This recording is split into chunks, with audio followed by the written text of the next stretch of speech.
Қалалық спорт алаңдарының бірінде балалар арасындағы әуесқой футболдан жарыстың ақтық сыны өткізілді.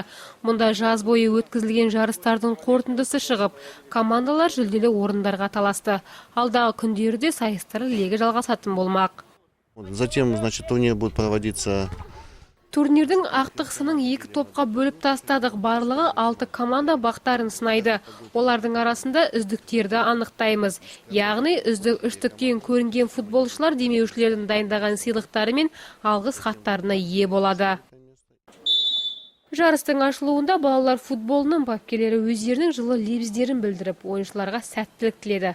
Балалар футболының дамуына үлес қосып келе жатқан әуесқой команда жетекшілеріне алғыс айтты.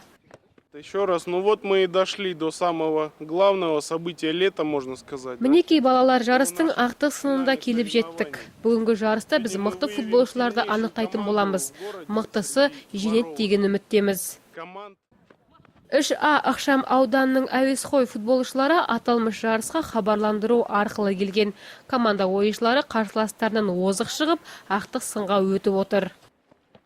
Мы играем на корте у нас. Балалар бақтарын сынасын, тәжірибе алмасын деген мақсатпен жарысқа қатысуға ниет білдірдік.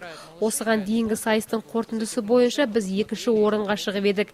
Ендігі кезекте үздік командалармен бағымызды сынаймыз. Балалар футболын дамыту мақсатында өткізіліп жатқан жарыстың ақтық сынына үздік футбол командалар шықты. Жас футболшыларды намысты қолдан бермей, өз ықшам аудандары үшін бар күштерін салуда.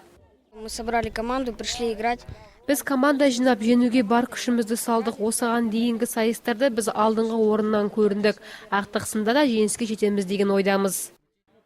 Жалпы балалар арасындағы әуесқой футболдан жарыс қалада жылда өткізіледі.